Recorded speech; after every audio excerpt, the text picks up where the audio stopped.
Welcome back.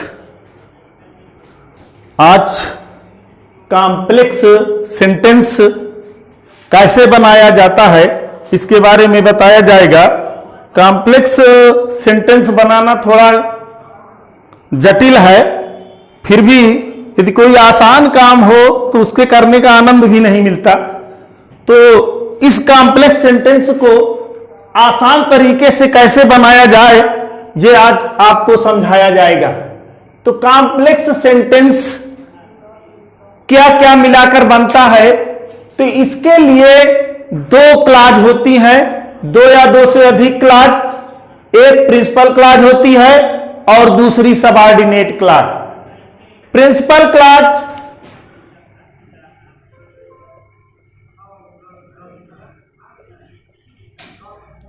Clause plus subordinate clause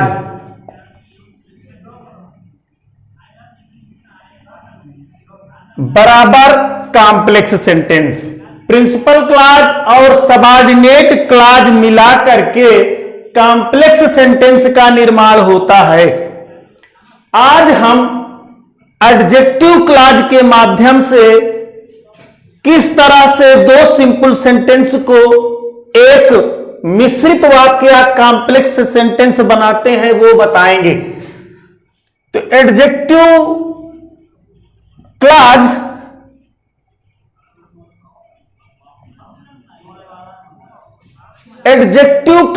क्या होती है, सबसे पहले इसके विषय में जानेंगे। एडजेक्टिव क्या है, क्लॉज क्या है। एडजेक्टिव वह शब्द है जो नाउन या प्रोनाउन की विशेषता बताता है। एडजेक्टिव वह शब्द है जो नाउन या प्रोनाउन की विशेषता बताता है।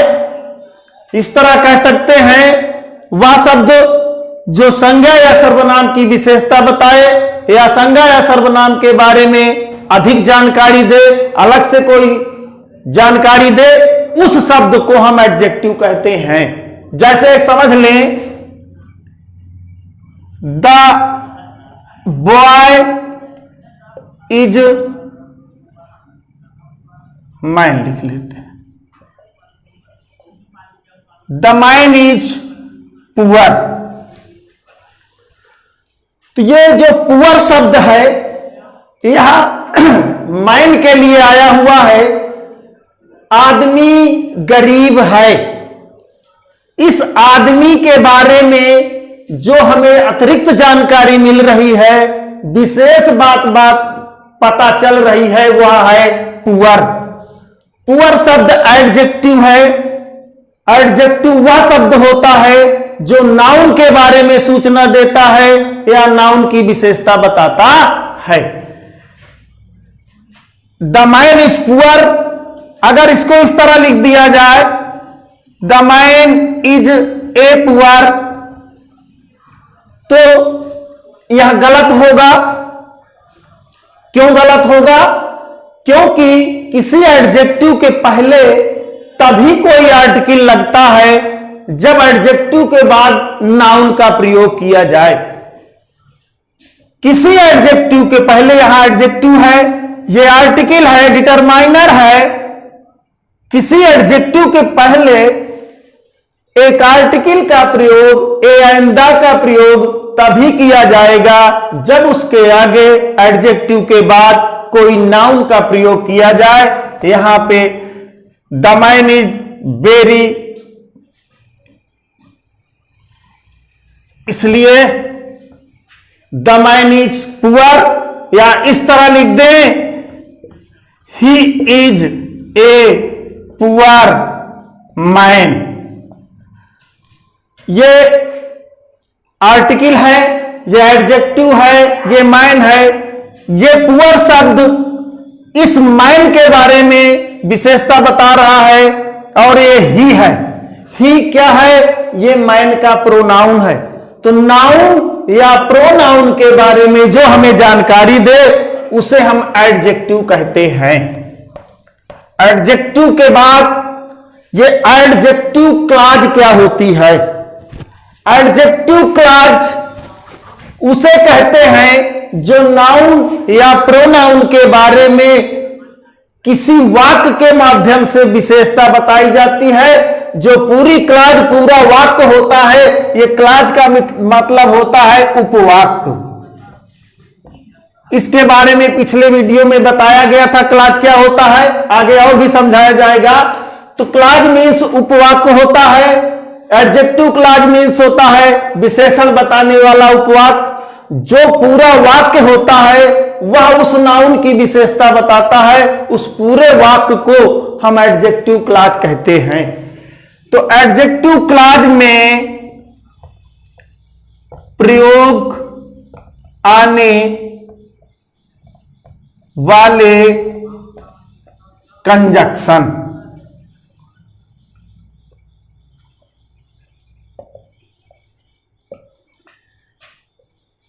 किसी भी दो सिंपल सेंटेंस को जोड़ने के लिए जिस शब्द का प्रयोग किया जाता है उसे कंजक्शन कहते हैं।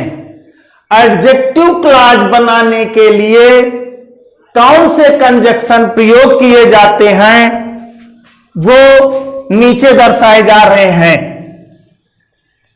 हु, जिसका हिंदी में अर्थ जो या जिसने,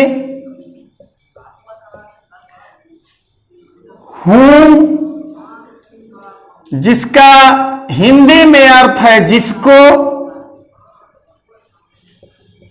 ये दोनों सजीव के लिए प्रयोग किए जाते हैं।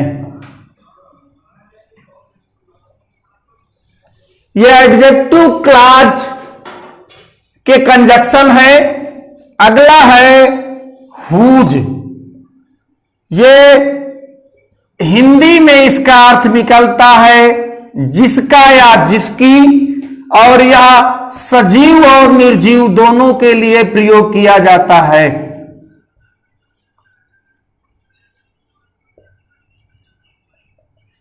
अगला कंजक्शन है व्हिच। इसका भी अर्थ होता है जो, जिसने या जो, और यह निर्जीव के लिए प्रयोग किया जाता है। अगला कंजक्शन है व्हेन। व्हेन का मतलब जब। ये टाइम बताने के लिए होता है, टाइम के लिए।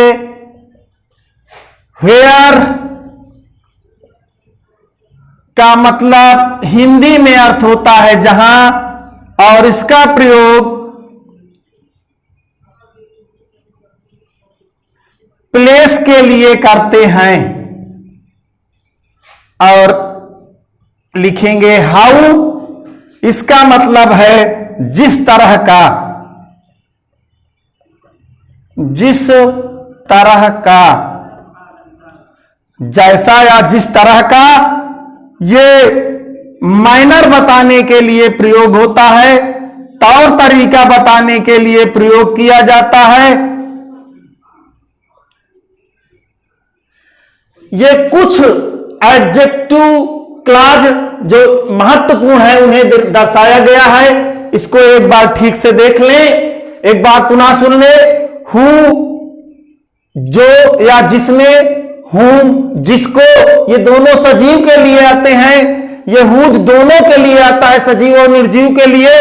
व्हिच का प्रयोग केवल निर्जीव के लिए करते हैं।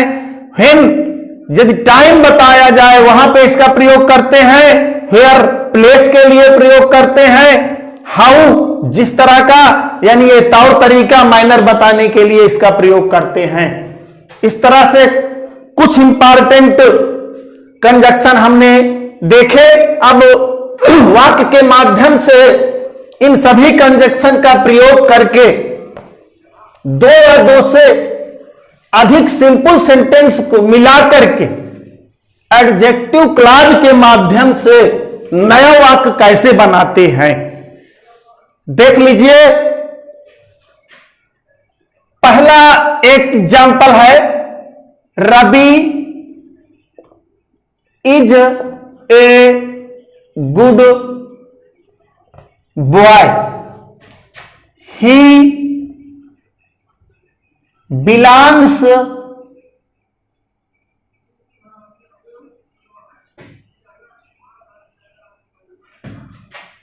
ए गुड फैमिली। दो वाक्य हैं, एक है Ravi is a good boy, he belongs a good family. Ravi एक अच्छा लड़का है, वह अच्छे परिवार से संबंध रखता है। दोनों वाक्य को हम जोड़ते हैं। एक चीज ध्यान दें कि जब दो वाक्य जोड़े जाएं तो उनके बीच में कंजक्शन का जो प्रयोग किया जाए वह कंजक्शन हमेशा नाउन के बाद होना चाहिए। जिस नाउन के बारे में वह वाक्य आया हो, वह विशेषण आया हो, उसी नाउन के पहले उस पूरे एडजेक्टिव क्लॉज को लिख देते हैं। तो पता लगाते हैं कि दो वाक्य हैं, Ravi is a good boy, इसमें से विशेषण वाला वाक्य कौन है और जो मेन वाक्य कौन है, प्रिंसिपल क्लॉज और एडजेक्टिव क्लॉज। तो समझते हैं रवि एक अच्छा लड़का है।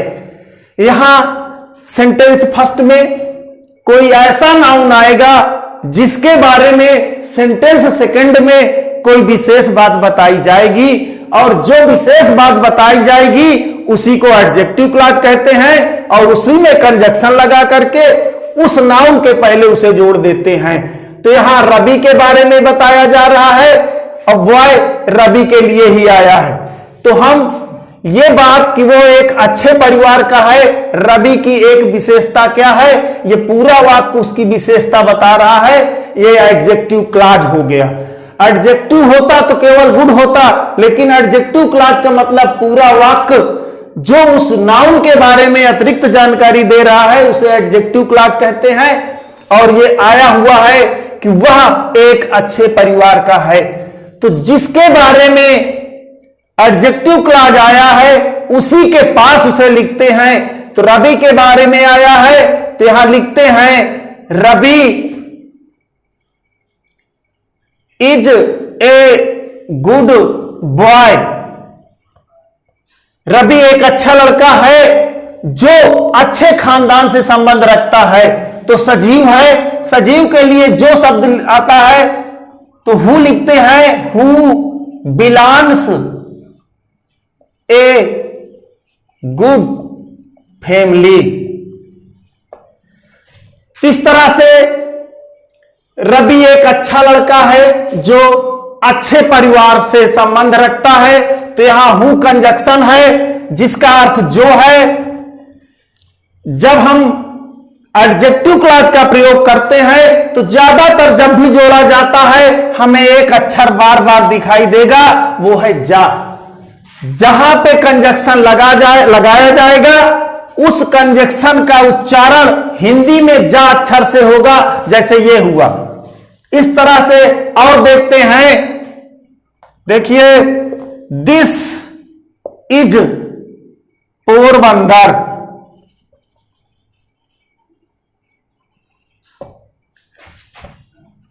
महात्मा गांधी वाज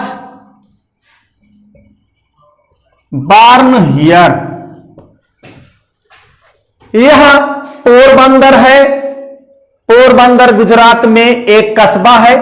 महात्मा गांधी यहां पैदा हुए थे, इसलिए यह स्थान प्रसिद्ध है। जैसे कह दिया जाए जिसे अयोध्या, यह अयोध्या है तो इसका क्या विशेषता है, राम यहां पैदा हुए थे। तो इस तरह से पोरबंदर एक ऐसा स्थान है जहां महात्मा गांधी पैदा हुए थे, इस स्थान की पहचान है। तो यह हुआ आपका नाउन। नाउन के बारे में जो हमें जानकारी दे, जो वाक्य उसके बारे में हमें बताए, नाउन के बारे में सूचना दे, उसी वाक्य को हम एडजेक्टिव क्लॉज कहते हैं और उसे हम नाउन के बगल में ही प्लेस करते हैं, वहीं पे रख देते हैं। तो दिस इज पोरबंदर, यह पोरबंदर है, यह स्थान आया हुआ है। और जब स्थान आया हो तो वहां पे हम where का प्रयोग करते हैं। लिखाया गया है, भी बताया गया है कि where स्थान के लिए प्रयोग किया जाता है और यहां पे स्थान आया हुआ है पोरबंदर, और जब वाक्य को जोड़ेंगे तो ये वही पोरबंदर है जहां महात्मा गांधी पैदा हुए थे। इस तरह से इसके जोड़ देते हैं। This is Porbandar where Mahatma Gandhi ji was born. तो ये नाउन है। नाउन के बारे में जो वाक्य आया हुआ है, विशेषता बता रहा है, उस वाक्य को हम एडजेक्टिव क्लॉज कहेंगे, और जहां पे नाउन आया हुआ है वह हमारा मुख्य क्लॉज है। तो यह प्रिंसिपल क्लॉज है और यह एडजेक्टिव क्लॉज है। इसको कैसे पहचाने? जिसमें कंजक्शन लगा हो वह एडजेक्टिव क्लॉज होगी, जिसमें कंजक्शन नहीं लगा है वह प्रिंसिपल क्लॉज होगी। इसमें कंजक्शन नहीं है, इसमें कंजक्शन लगा है। ये हो गई पहचान कि ये है हमारा प्रिंसिपल क्लॉज और ये है हमारा एडजेक्टिव क्लॉज। दूसरी पहचान ये है कि प्रिंसिपल क्लॉज मुख्य क्लॉज होती है, वो अपने आप में पूर्ण अर्थ रखती है, जबकि जो एडजेक्टिव क्लॉज होती है वो आश्रित वाक्य होता है, वह दूसरे पर निर्भर होता है। तो यहां यदि कहा जाए कि where Mahatma Gandhi ji was born, जहां महात्मा गांधी जी पैदा हुए, तो अधूरा लगता है। जहां महात्मा गांधी पैदा हुए यानी कोई बात पीछे कही गई है, उसी के पूरक में इसको रखा गया है, इसलिए ये अधूरा वाक्य है, ये इस पर आश्रित है। जो वाक्य आश्रित हो उसे हम सबऑर्डिनेट कहते हैं, और यहां पे सबऑर्डिनेट जो आई है वो है एडजेक्टिव क्लॉज। क्या पहचान है एडजेक्टिव क्लॉज की? एडजेक्टिव क्लॉज में जब हम हिंदी से अर्थ निकालते हैं तो वहां निकलता है जा अक्षर, जहां जैसे आगे आया। ये वही पोरबंदर है जहां महात्मा गांधी, तो जा से जो अर्थ निकले हिंदी में वह एडजेक्टिव क्लॉज होती है। यदि का से अर्थ निकले तो वह होती है नाउन क्लॉज। तो थोड़ा सा समझ लें नाउन क्लॉज और एडजेक्टिव क्लॉज के बीच में अंतर।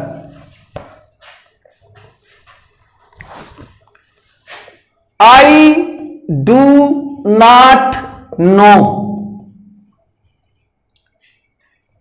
Where he lives.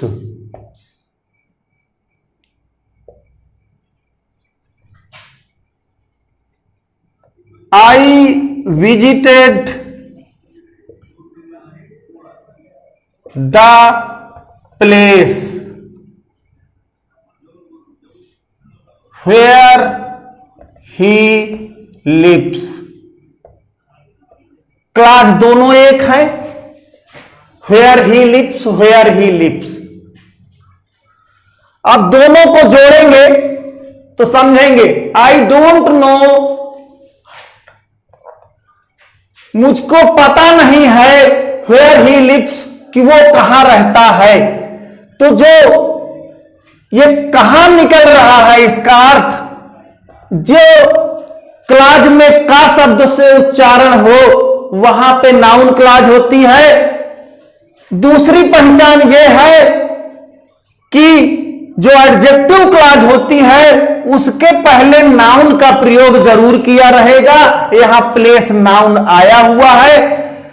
ये वेयर ही लिव्स, इसका अर्थ यह निकलेगा मैंने भ्रमण किया उस स्थान पे जहां वह रहता है, मैं वो स्थान पर गया जहां वो रहता है। इसका अर्थ निकलेगा जहां से, जा शब्द से उच्चारण निकलेगा, इसका अर्थ का शब्द से निकलेगा। जबकि दोनों जगह एक ही वाक्य लिखा हुआ है, where he lives, where he lives, दोनों के अंतर है। जब ये लिखा रहेगा तो इसके पहले एडजेक्टिव क्लॉज के पहले नाउन का होना बहुत जरूरी है, और नाउन क्लॉज में ऐसा कुछ नहीं है। तो इस तरह से हम समझ गए कि नाउन क्लॉज और एडजेक्टिव क्लॉज को कैसे पहचाने। अब अगला उदाहरण और देखेंगे। I bought a pen, it was costly. मैंने एक कलम खरीदा, यह महंगा था। तो जो विशेषण है और जो नाउन है उसके बारे में पहचानते हैं। एक वाक्य में नाउन आया होगा, दूसरे वाक्य में उसके बारे में विशेष बात बताई गई होगी। तो जो बात विशेष बात बताई गई होगी उसे एडजेक्टिव क्लॉज कहेंगे, और जो नाउन आया होगा जिसमें उसे हम प्रिंसिपल क्लॉज कहेंगे। तो यहां पेन के बारे में बताया गया है, पेन नाउन है, पेन के बारे में बताया गया है कि यह महंगा था। तो पेन के पास ही इसे लिखते हैं, हिंदी में इस तरह जोड़ते हैं कि मैंने एक पेन खरीदा, व्हिच वाज, जो महंगा था। यानी निर्जीव है पेन, तो जो के लिए हु नहीं बल्कि व्हिच लगाएंगे। सजीव अगर यहां पे नाउन होता तो हु का प्रयोग करते। मैंने एक ऐसा पेन खरीदा जो महंगा था। तो इस तरह से I bought the pen which was costly. तो ये व्हिच शब्द क्या है? व्हिच है एडजेक्टिव कंजक्शन। ये हमें दो वाक्यों को जोड़ने में, कॉम्प्लेक्स के निर्माण में व्हिच का प्रयोग किया गया है, जिसका अर्थ जो है जा अक्षर से शुरू होता है। और उदाहरण देखेंगे। He bought A watch,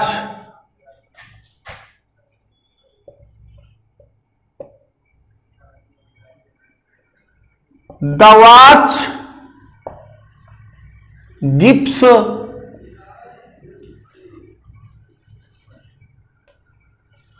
correct time. वाक्य को पढ़ें। ही बॉट ए वॉच, उसने एक घड़ी खरीदा, और द वॉच, वह घड़ी गिफ्ट देती थी सही समय, वह घड़ी सही समय देती है।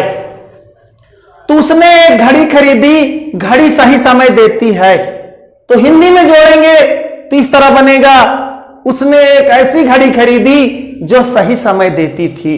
तो जो का प्रयोग होता है, जो के लिए हम हु और व्हिच, व्हिच निर्जीव के लिए, हु सजीव के लिए। तो यहां वॉच चूंकि निर्जीव शब्द है, यह नाउन है, और जिस वाक्य में नाउन का प्रयोग किया जाता है वह प्रिंसिपल क्लॉज होती है।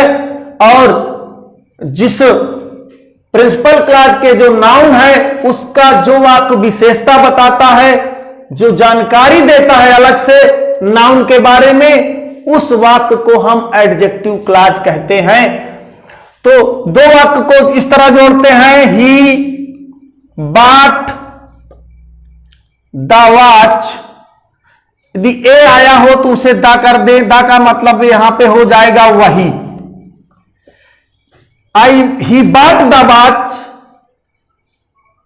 Which gives correct time. उसने ऐसी घड़ी खरीदी, वह घड़ी खरीदी जो सही समय देती थी। और उदाहरण के माध्यम से देखेंगे कि दो सिंपल सेंटेंस को मिला करके किस तरह से एक कॉम्प्लेक्स सेंटेंस का निर्माण करते हैं। अगला उदाहरण है, my father will come from Delhi.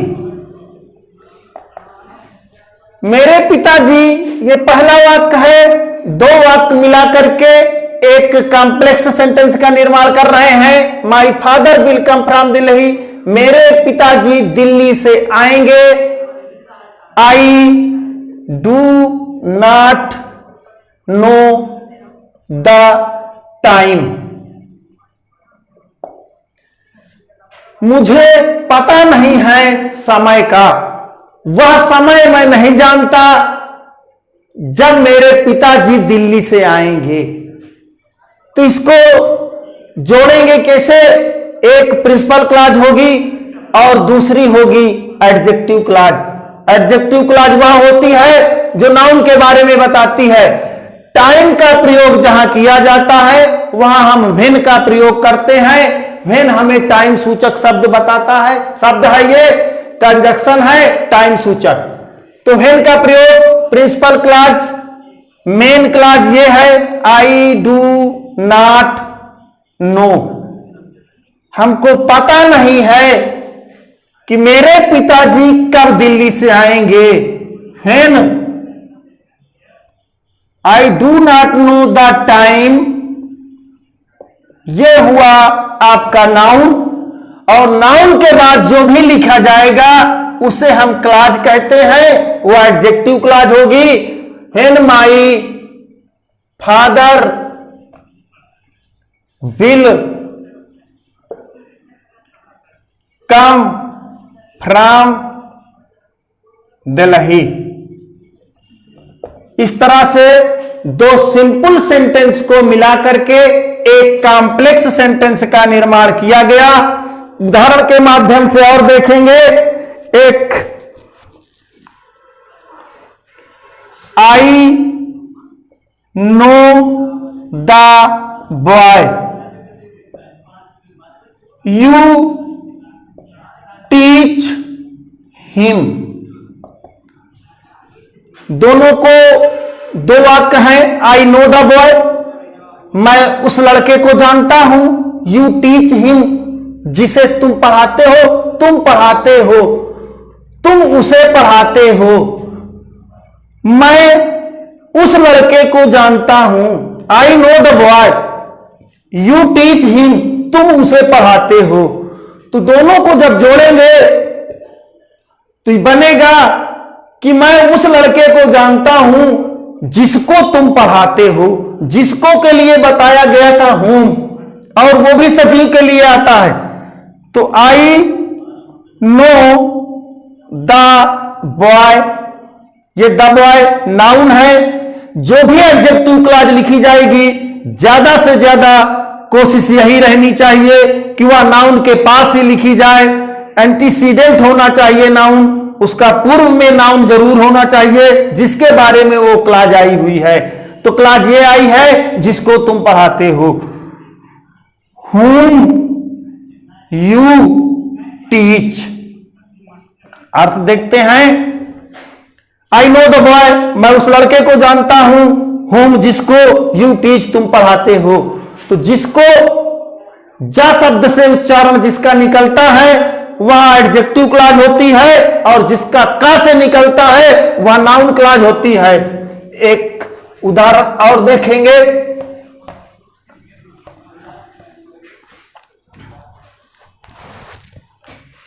I met a girl, her eyes are blue. जब वाक्य को पढ़ते हैं तो हिंदी में उनको मिला लेते हैं तो आसानी से समझ में आ जाता है कि क्या लगेगा। आई मेट ए गर्ल, मैं एक लड़की से मिला। हर आईज आर ब्लू, उसकी आंखें नीली हैं।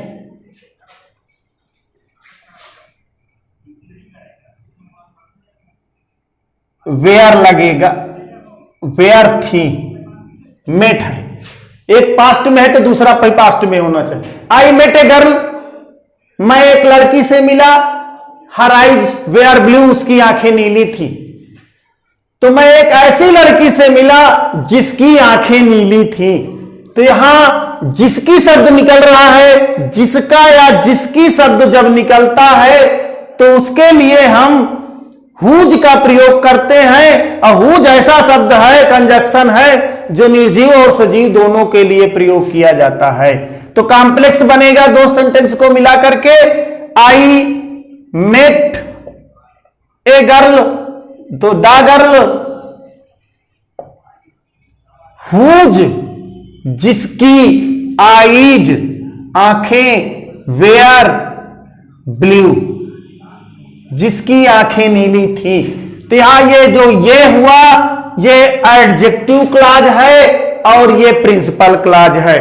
एडजेक्टिव क्लॉज वहां होती है जिसमें कंजक्शन लगा होता है और जो विशेषण का कार्य करता है, और नाउन वो प्रिंसिपल क्लॉज वहां होती है जो वाक्य में पूर्ण रूप से स्वतंत्र होती है, किसी पर निर्भर नहीं होती और उसमें कोई कंजक्शन नहीं होता है। एक और देखेंगे, this is the boy, this is the boy, his mother died yesterday. This is the boy, ये लड़का है।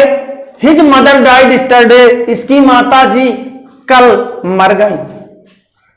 तो ये वही लड़का है जिसकी माता जी कल मर गई। इस तरह से हम दोनों वाक्यों को मिला करके जोड़ देते हैं और दो वाक्यों को मिला करके, ये सिंपल सेंटेंस है, ये सिंपल सेंटेंस है, दो सिंपल सेंटेंस मिला करके जब एक हो जाते हैं तो उसका निर्माण होता है कॉम्प्लेक्स सेंटेंस का। इस तरह से this is the boy whose mother died yesterday.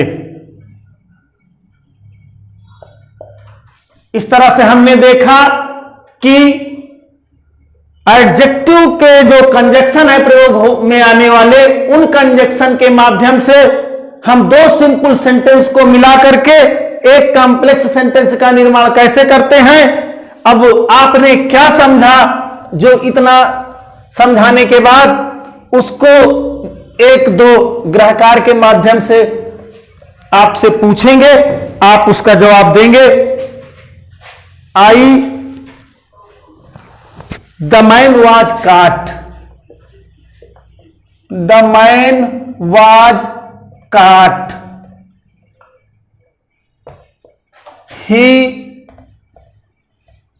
Stall my car. ये होमवर्क में है, नंबर 1 है। Number 2,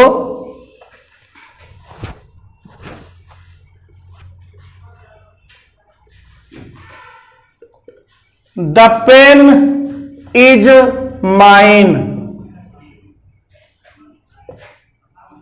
it is on the table. इस तरह से इन दोनों को आप हल करके कमेंट के माध्यम से जरूर भेजिएगा। अब आपने जो सीखा है उसके लिए हमें भी जानकारी होनी चाहिए। थैंक्स।